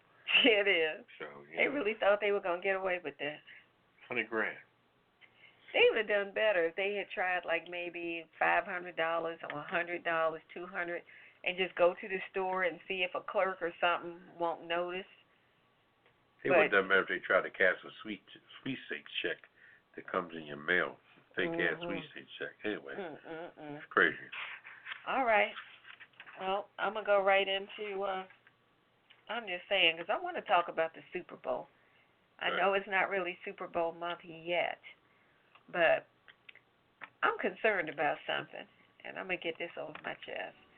So I just read, actually it was today, I read that former New York Mayor Bloomberg and 45 Trump have already made plans to spend millions of dollars on TV ads during the freaking Super Bowl. Oh, yeah, it's going to be crazy. I am not here for it. I'm not. It's bad enough that we get bombarded with all these political TV and radio ads, when it gets close to the time for elections and all that. That's bad enough. But why are they being allowed to buy ads during the Super Bowl? That's when we're supposed to see all the crazy and the funny commercials, all the products and stuff that we wait for a year to see, right?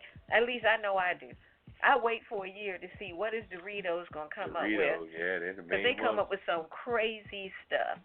That's our time to be entertained during the game. And now these clowns are going to ruin it with these political ads. I can't take it. I'm just saying, don't ruin the Super Bowl for us. These two jerk-offs are going to spend like $10 million each on 60-second commercials during the Super Bowl. Why? $10 million each. Why? Isn't it enough that we see your ads practically every night of the week? I'm just saying, don't ruin the Super Bowl for us. Now, Trump's ad, according to the campaign aide, is expected to run early in the game, and they already reserved their time back in December, already paid for it. So nothing can be done about that. But Bloomberg, on the other hand, said that after he found out about what Trump was going to do, he decided basically to try to, one-up Trump. So now he wants to just get under Trump's skin, and he's going to run ads that basically, blast Trump. I don't know what the content is going to be. So basically what you're going to have is two rich white men duking it out during the freaking Super Bowl and ruin our good time in the process. And that's not fair. It's not fair. It is not right. It's not right. I just think the network should not have sold any commercial time during the Super Bowl to any politician. And that's just what I think, No matter how much money they were willing to spend, I just think it shouldn't have been allowed. I think that the Super Bowl ads should have been like for Pepsi, Coke, Doritos, and the insurance companies, Budweiser, all the usual suspects. let the pizza thing, let them do their thing. Why we got to see the two old white men, two old rich white men? I don't want to see that during the Super Bowl. You know, we're going to have Shakira, we're going to have J-Lo, and now we got two old rich white men. I don't want it. I'm just saying I don't want it. Bloomberg's campaign, like I said, they just want to get under Trump's skin. Now, Bloomberg has already spent $122 million on the ads he's been running, because I've been seeing his ads like every day, all day. I see his ads. But, you know, he's got deep pockets. I don't know how much money Trump has, but he says they've been raising all kind of money. All his followers keep sending him money. I guess he's selling those red hats, so he's making money, and they keep buying these freaking ads. I'm just saying, I don't want to see him during the Super Bowl. Y'all gonna ruin it for us. This is Redwine, so I suggest, in order to make this all work out a little better, I suggest that what we do is every time a political ad comes on during the Super Bowl, that we all take shots. Shot. So every time when those crazy political ads come on, because I'm sure they won't be funny, when they come on, reach for your shot glass and take shots until the ad goes off. So that's 60 seconds of shots all through the Super Bowl when those political ads come on. Sounds good to me. That's all I'm saying. Okay.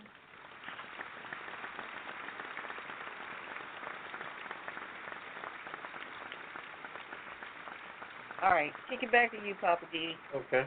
Living for the city. What's up? All right, living for the city. Let's just talk about for a minute, like we spoke on earlier, the Me Too movement. Okay? Now, we spoke earlier, if you're just joining us, about Bill Cosby, and he's saying that the Me Too movement was a bad influence on his trial because it implemented, like, they always showed a few ladies either in the audience or out in the street that were saying, you know, they got together, they all were sticking together, us too, and they put the Me Too movement behind them, and that was sort of like a backdrop of his trial. But the prosecutor cannot use an audience as a defense, as a mechanism to help accuse somebody. Mm-hmm. You can only accuse somebody based on what you bring together in the courtroom, what they call discovery. The discovery that you bring into court that the defense accepts and that the prosecutors present is what's supposed to be presented. But you can't keep shooting to 8 women in the background that all saying, yeah, he got me in 84 and got me 85. Well, y'all should have y'all own separate trials. You know, you can't do that. What if somebody did that to you? What if you trying to sue? What if them women in the audience now, when they go home to their families, now they get into dispute with their husbands, and all of a sudden they're suing their husband for divorce, and somebody come to their trial and saying that she's a gold digger or whatever. You know what I mean? Mm-hmm. You just can't bombard somebody else's trial. And Bill Cosby earlier was saying that, you know, the Me Too movement was a bad influence on that. And let's just speak about the Me Too movement just for a moment and have your own opinion if you want to, okay? Let's just speak on it. I speak on it because some things just need to be heard. Now, I remember at one time when they got rid of, on CBS, what was the gentleman's name, Redwine? Oh, boy. What's his name? Well, Matt Lauer, he was fucking everybody anyway in NBC, so he needed to go. What's his name? Matt Lauer was a straight horse, so forget about him. Charlie Rose, different people. But one thing about life, and anything that happens to you, always look and see who takes your place when you're gone. If they got rid of you or they promoted somebody else, always look and see who was in place, or if you got fired, look and see who got hired after you left.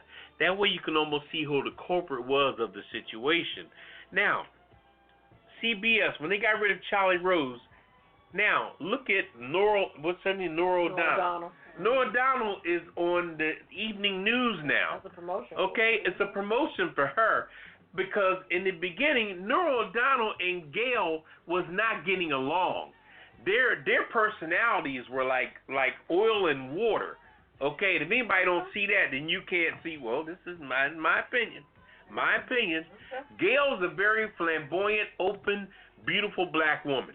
Okay, Nora O'Donnell is a cheap ass whatever, trying to do her thing, climbing the ladder, getting what she can get, saying what she can say, being on the right side of white whenever she needs to be.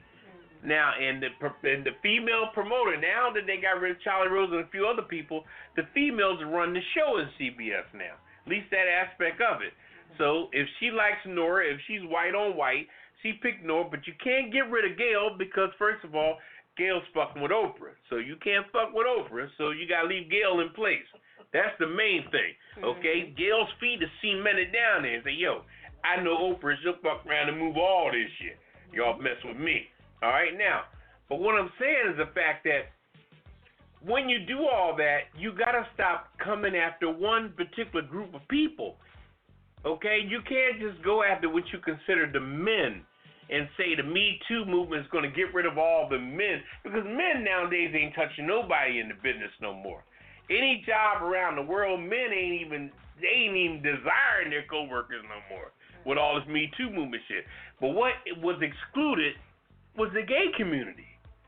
I'm not picking on the gay community, don't get me wrong, but you're not going to tell me that the gay community ain't pushing up on people on the job. But ain't nobody fucking with them, okay? Because they got their own protection, they got their own shield, they got their own circle. But if you're going to come after people, come after everybody, because we all horny in our own ways, okay? But you can't let this person's horniness be accepted. But just because this is a man that you think you can smack him around and get rid of him like it ain't shit. When you may have a horny lesbian up that motherfucker fucking with all the women up in that motherfucker. But ain't nobody fucking with her because she's strong and she know motherfucker, so she's able to do what she do. All I'm saying, and I'm not, like I said, I'm not picking on anybody, or I ain't homophobic at all. I don't give a fuck what people do. All I'm saying is the fact that if you're going to be a Me Too movement, you got to have the balls to come after everybody that's doing wrong. Gay, straight, what have you. You're trying to straighten out the shit, straighten out all of it. Not just the men. Men are easy to clip. You know what I mean? Men can get shanghaied by prostitutes in the street. Oh, you hear about Harry? Yeah, you pushed up with a prostitute last night. Okay, so be it. He had a horny moment. You know what I mean? But it don't mean that a female wasn't fucking with a joker on the job. That she wasn't. She done tapped a female. Another female done tapped another female's ass. You know, but, oh, girl, I love that bra. Oh, my God. Squeezing her titties and shit inadvertently. You know, but nobody peeped it because it was in the name of, you know, but like I said, I'm going to leave it alone. We ran out of time. But if you're going to be in the Me Too movement, investigate everybody. Not just Nora and this one and that one. Get rid of Charlie Rose, promote this one and that, because you're trying to, you know. Anyway, we'll leave that alone. All right. I hear you. And just be inclusive. And everybody. Okay. Everybody. Go after everybody. All right, cool. All right. Well, let's shift gears and move out to the West Coast and get the Hollywood report. Okay. What's happening in La La Land, Cal? Short and sweet. Short on time. I was just interesting that you talked about the Me Too movement. I was just looking up their kind of like their what do you call it? Their mission statement. Mhm.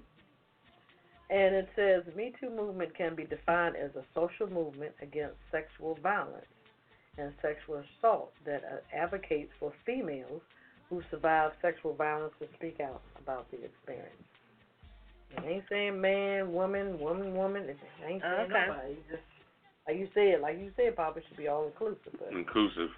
But I guess that'll come out later, I guess. Hopefully. We could be moving to that. Who knows? I don't know. Yeah. We'll see. Yeah. Look, it might start another movement. Who knows? You too. Okay. The movement for the movement. Mhm. All right. NAACP Awards. 51st NAACP Image Awards, will be on BET on February 2nd at 8 o'clock.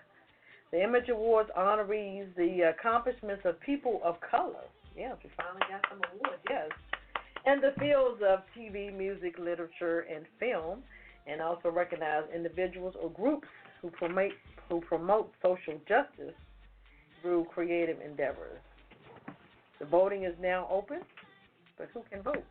That's a good question. That was going to be my next I question. know. I need to look. Can I vote? Who can vote? Netflix, they lead the TV category nominations with 30 mentions. Wow. One is included in the When They See Us, that movie that was on, with an additional 12 in the motion picture category. Dolomite. Dolomite, okay.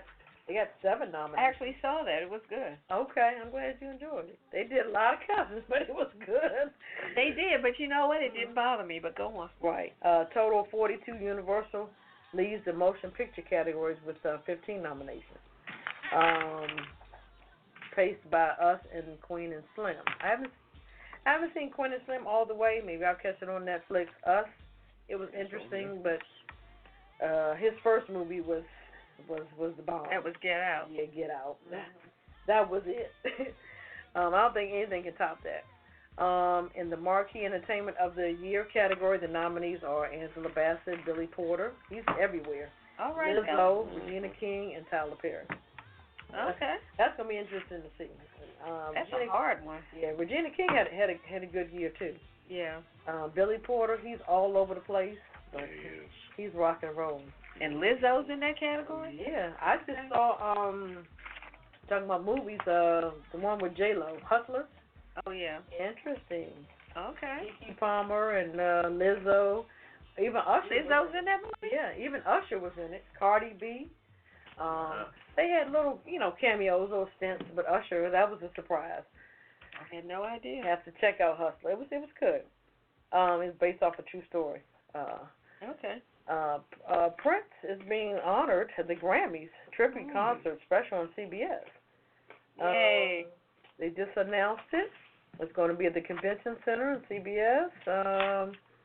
The Let's Go Crazy, the Grammy Salute to Prince, takes place on January 28th. Okay, 62nd annual award ceremony, the Grammys.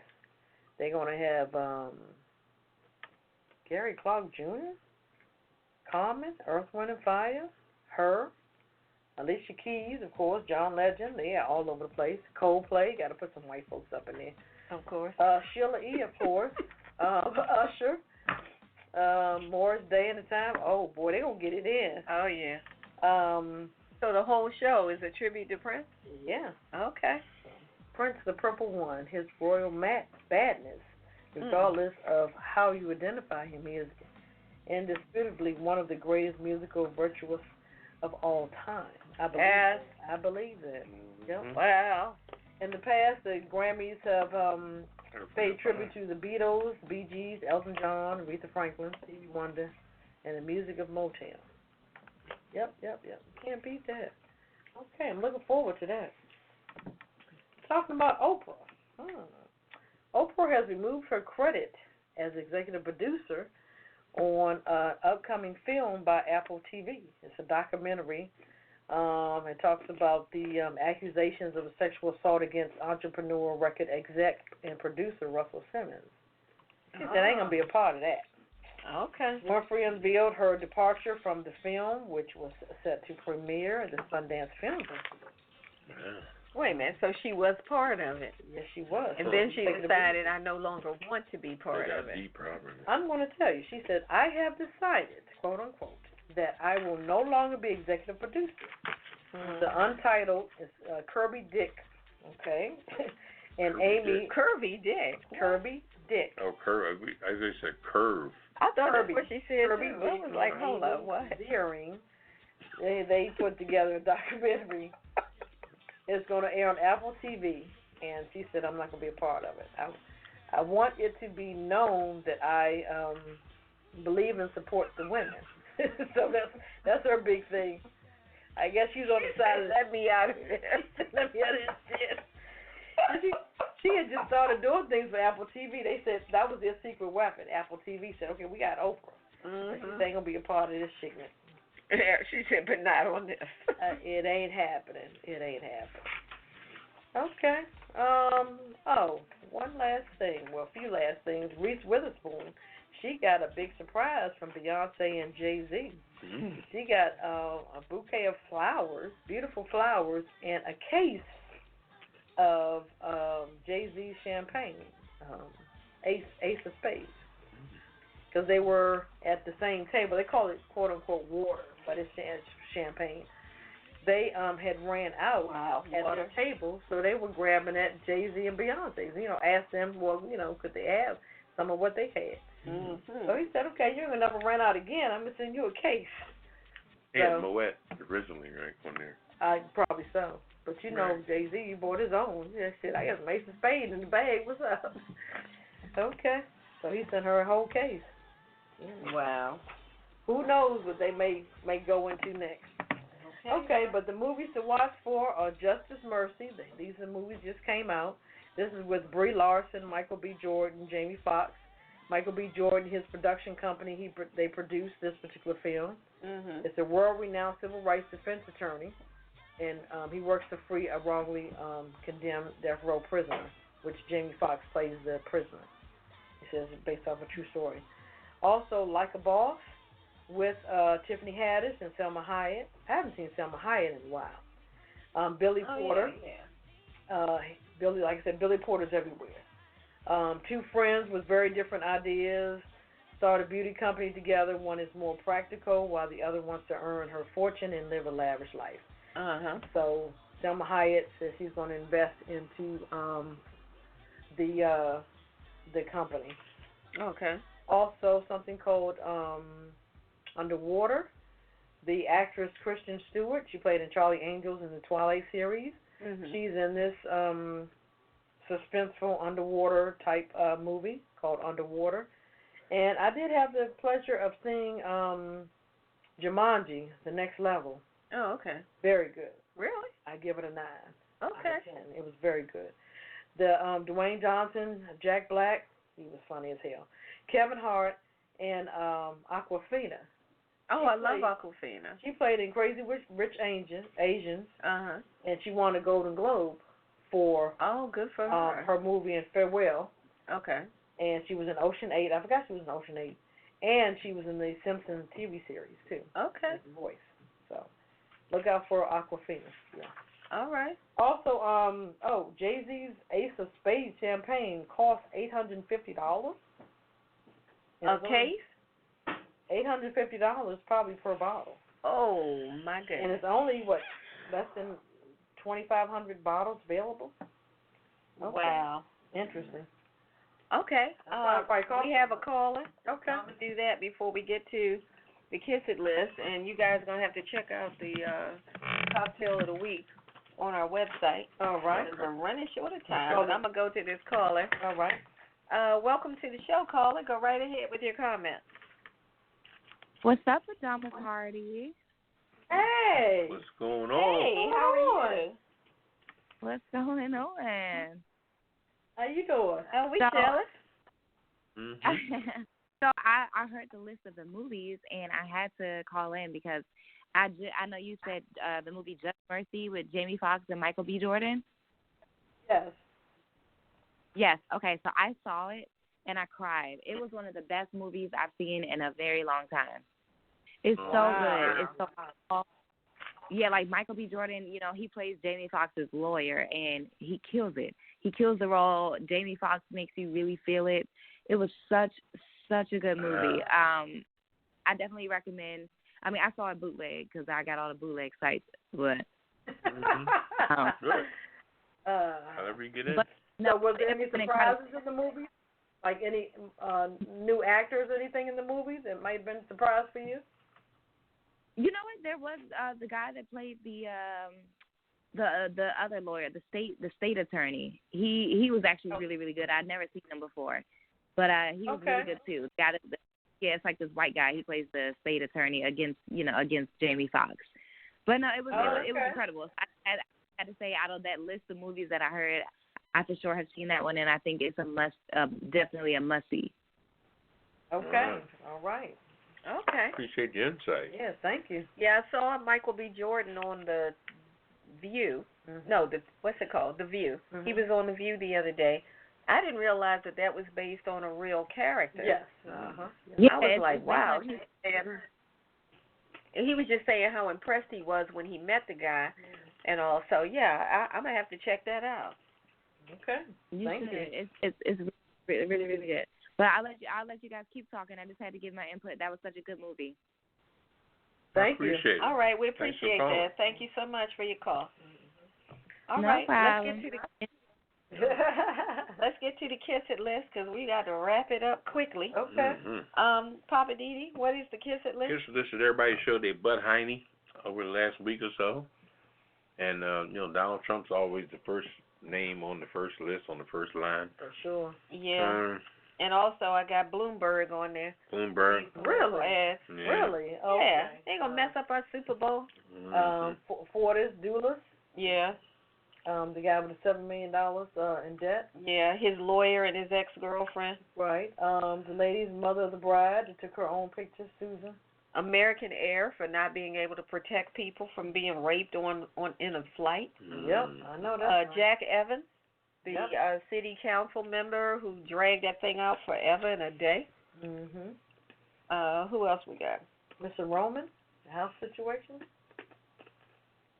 Yeah, I remember the name, but I already forgot now who he was. He's on the Kiss It list. Yeah, he's on the list. We have anybody else? And for the people, for the sadness of those people dying on that plane crash that was shot down or whatever, we'll put whoever was behind we'll put that. America, Iraq, and Iran for doing their thing and causing these people on the back end, innocent people, to pay for their viciousness.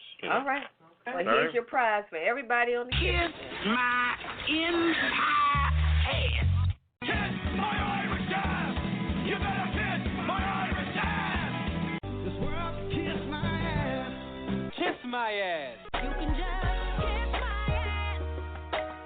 Baby, you can just kiss my ass. Oh, you can kiss my country ass. I said if you got a problem with any of that, you can kiss my natural born redneck to the bone, ever-loving country ass. That's right.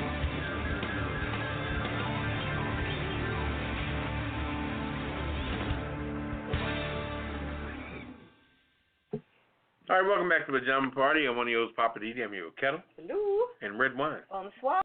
All right. What's the last word, Papa? My last word is just, peace, love, and happiness. And to the Me Too movement, go after everybody in the office. Check out everybody who's tapping everybody's ass. Everybody. Not just the guys, because there's a lot of freakness going on. So please, scope everybody. All right? And my last word is, for all the people who want to buy political ads during the Super Bowl, don't. Let us enjoy the Super Bowl. Y'all got all the rest of the time. Give us one day of peace. That's all I'm saying. Over to you, Ketel. My last word, Oprah. Do your thing, girl. I ain't mad at you. You need to pull yourself out of certain situations. Do your thing, baby. All right now.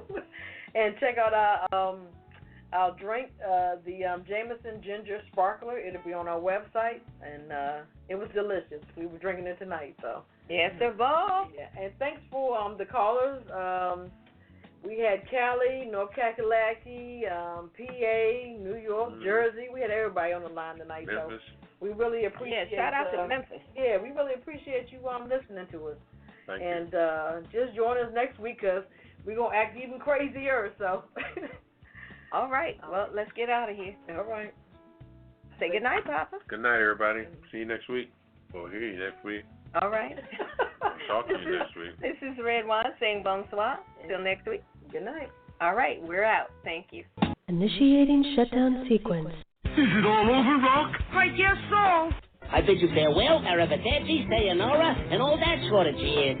Well, when you gotta go, you gotta go. Well, good night. Yabiko. Sana. I regret to announce this is the end. I'm going now. Good night, and good luck. Was it as good for you as it was for me? Now give me a kiss and say good night. Good night. Good night. Thank you. Goodbye now. Goodbye. Goodbye. Thank you. Goodbye. Thank you for attending our show, and good night. Pajama Party, growing sexy.